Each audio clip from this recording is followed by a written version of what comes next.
पंचकोशीय परिक्रमा के दौरान हम आ चुके हैं झूसी में स्थित श्री परमानंद आश्रम लक्ष्मी नारायण मंदिर। नरोत्तमानंद गिरी जी महाराज, श्री 108 स्वर्गीय शारदानंद गिरी जी महाराज अध्यक्ष हैं, वर्तमान में विद्याधीशानंद गिरी जी। यहाँ पर गंगेश्वर संस्कृत महाविद्यालय, लक्ष्मी नारायण मंदिर, नर्मदेश्वर महादेव, स्वामी शारदानंद महाराज जी की समाधि और संस्कृत वेद विद्यालय भी स्थित है, जो संदीपनी वेद विद्यालय से संबंधित है।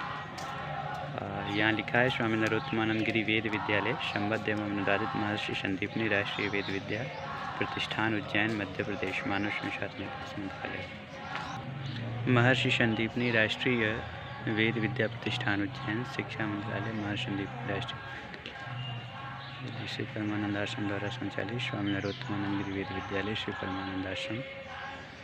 यह वेद पाठशाला शिक्षा मंत्रालय, भारत सरकार की स्वायत्त शासी संस्था महर्षि संदीपनी राष्ट्रीय वेद विद्या प्रतिष्ठान, उज्जैन से अनुवादित है। वेद पाठशाला में छात्र को वेदाध्ययन हेतु निःशुल्क प्रवेश दिया जाता है। छात्रों के प्रवेश हेतु किसी प्रकार का डोनेशन फीस नहीं ली जाती है। वेद पाठशाला में अध्ययनरत वेद छात्रों की परीक्षा महर्षि संदीपनी राष्ट्रीय वेद विद्या प्रतिष्ठान एवं संदीपनी राष्ट्रीय वेद संस्कृत शिक्षा बोर्ड द्वारा आयोजित की जाती है। शिक्षा मंत्रालय, भारत सरकार द्वारा सस्वर वेद अध्यापन हेतु प्रतिष्ठान से अनुदानित वेद पाठशालाओं सेवा परीक्षित अनुदानित वेद अध्यापक, संस्कृत अध्यापक एवं अन्य आधुनिक विषय अध्यापकों को प्रतिमाह मानदेय प्रदान किया जाता है। पाठशाला में अध्ययनरत प्रत्येक वित्त पोषित छात्र के रखरखाव, भोजन, आवास, वस्त्र आदि व्यवस्थाओं के लिए वेद पाठशाला के बैंक खाते में प्रतिमाह राशि रुपये 3500 एवं वेद अध्ययनरत वित्त पोषित छात्र के अभिभावक संघ संयुक्त बैंक में प्रतिमाह छात्र स्वतः व्यय राशि 1500 प्रदान की जाती है, इत्यादि। ये अब हम आपको आश्रम परिसर की ओर ले चल रहे हैं। यहीं बगल में स्थित है गंगेश्वर संस्कृत महाविद्यालय, जहाँ सरस्वत पाठ कर रहे हैं बच्चे। जैसे कि देख रहे हैं यहाँ पाठशाला में पाठशाला होते हैं।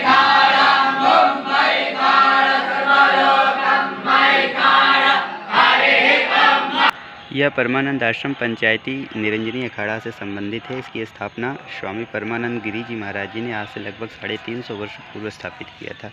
उनके शिष्य हुए नित्यानंद गिरी जी ने उत्तराधिकारी के रूप में संभाला, फिर वेद प्रकाशानंद गिरी जी, फिर स्वामी नरोत्तमानंद गिरी जी। और उन्हीं के समय में यहाँ पर आश्रम के बहुत सारे कार्य हुए, जैसे विस्तार हुआ और विद्यालय, गंगेश्वर विद्यालय, लक्ष्मी नारायण मंदिर, संस्कृत विद्यालय, ज्योतिष इत्यादि की व्यवस्था यहाँ की गई। फिर स्वामी शारदानंद गिरी जी महाराज जी ने यहाँ पर कमान संभाला। उन्होंने पौराणिक हंस तीर्थ क्षेत्र के लिए बहुत ही भरसक प्रयास किया। हंस तीर्थ, हंसकूप, संध्यावट और शंकरष्ठर माधव की स्थली के लिए झूसी में, जो क्रिया योग संस्थान द्वारा चारदीवारी में किया जा रहा है, उनके ही द्वारा अमृत कलश पुस्तक इत्यादि को प्रकाशित करने में महत्वपूर्ण भूमिका निभाई गई। और उसके पश्चात इस समय स्वामी विद्याधीशानंद गिरी जी महाराज जी यहाँ की व्यवस्था संभाल रहे हैं। आश्रम में बच्चों के रहने, खाने, पीने, सोने का समुचित प्रबंध है। गौ सेवा, साधु सेवा के प्रबंध, यात्रियों के ठहरने खाने का समुचित प्रबंध और राजस्व में 5 बीघा में है और ये पूरे 5 बीघे में काबिज भी है। ये विद्यालय का प्रांगण है। ये मध्य में विराजमान महादेव की सुंदर प्रतिमा है। ये श्री गंगेश्वर महादेव हैं, जो सबकी मनोकामनाओं को पूरा करते हैं। और हैं बहुत सारी प्राचीन मूर्तियाँ भी।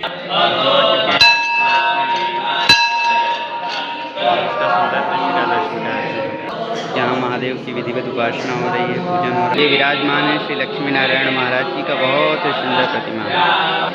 ये आचार्य की परंपरा को अंकित कर रहा है यह चित्र। और विराजमान है भगवती माँ शेरावाली का यह प्रतिमा, जैसा कि आप लोग देख रहे हैं।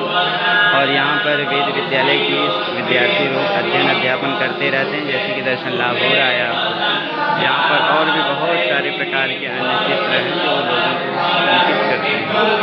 यह पूज्य ब्रह्मलीन संत स्वामी ब्रह्मानंद सरस्वती जी महाराज जी की समाधि स्थल है। स्वामी शारदानंद गिरी जी महाराज जी की समाधि स्थल है। हम इनको कोटिशा दंडवत प्रणिपात निवेदित करते हैं। कितना अनुपम दृश्य यहाँ से दिख रहा है। ये शिखर है। शिखर के दर्शन मात्र से भगवान का दर्शन हो जाता है। और इन्हीं के बगल स्थित है पौराणिक हंस तीर्थ क्षेत्र, जो भगवान विष्णु के हंस अवतार की जन्मभूमि है। ऐसा पौराणिक हंस तीर्थ क्षेत्र।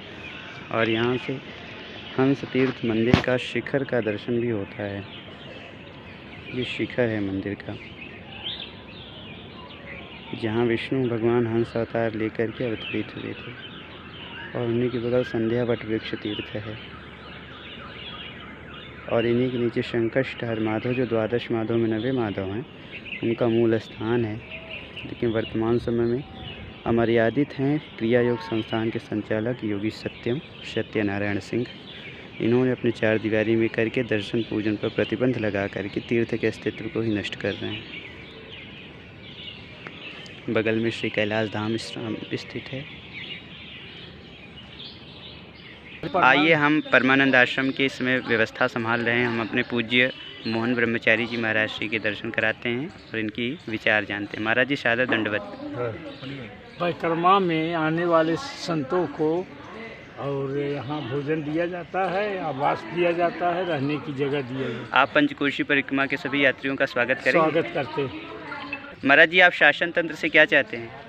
हम चाहते हैं गौशाला बन जाए और धर्मशाला एक बन जाए। हाँ। और जो यात्री आवें उसमें ठहरें और छात्रों के लिए रहने का छात्रावास। जय श्री हंस भगवान। जय श्री हंस।